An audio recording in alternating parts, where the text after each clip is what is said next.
Well, what do we have here? Bushmaster, Bushcraft Primitive Field Knife. Just got these in. Looking forward to using them in another video, of course. Maybe we're going to do some batoning of wood, but I'll talk about batoning of wood during that video.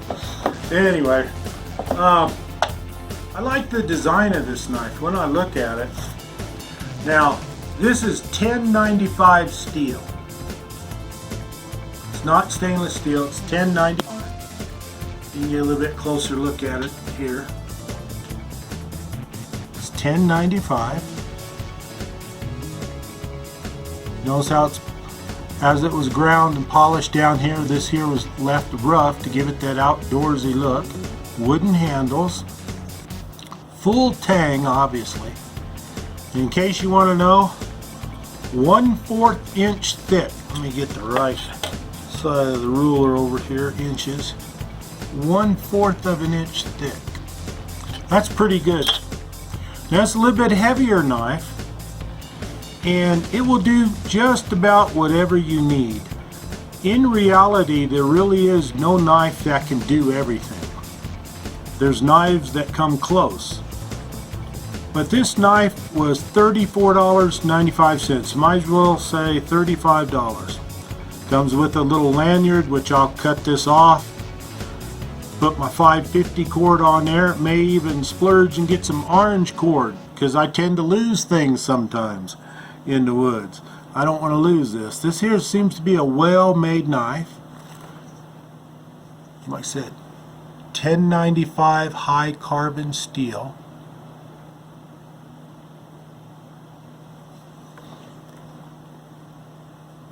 Flat grind.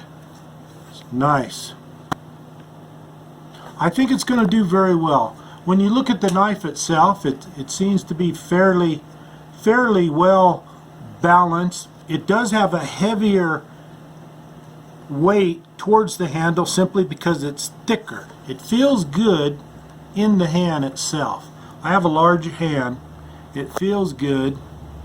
Does have a lanyard hole, obviously. She pointed that out earlier, with the full tang. And it doesn't have any jimping up here.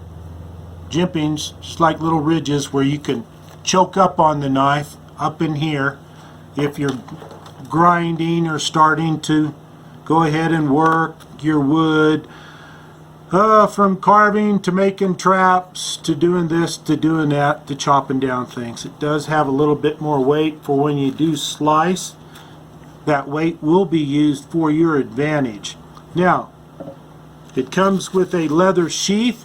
Of course, it's made for right-handed people. Everything I have, I'm left-handed. I'm in my right mind, so I have to get a custom-made sheath, make one myself, make one out of the new Kydex or something of that light material. Have to go from there. Unless, of course, I want to wear this on my right side. I do like the tactical type sheaths where you can go ahead and strap them down. We'll get into that in another one. Here, let me give you some details. I've already found out it's a 1/4 inch thick. 1095 high carbon steel. Let me see. The blade itself, from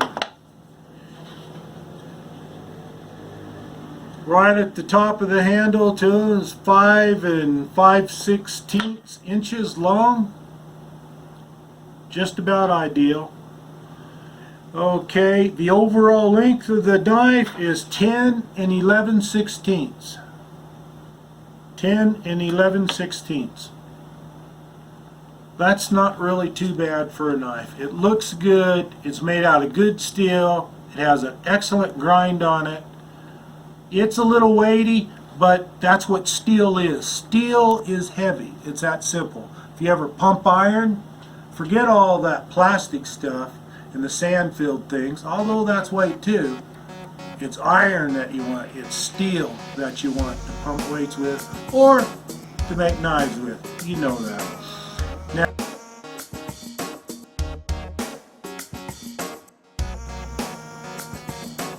okay, we do have a 90-degree spine.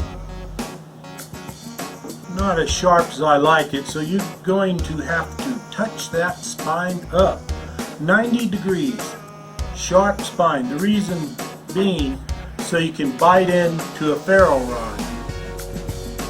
Let's go see if this thing can get some sparks. Okay, here's your trusty tree stump. See if that's about ready. Shave off a little bit there. Let me see.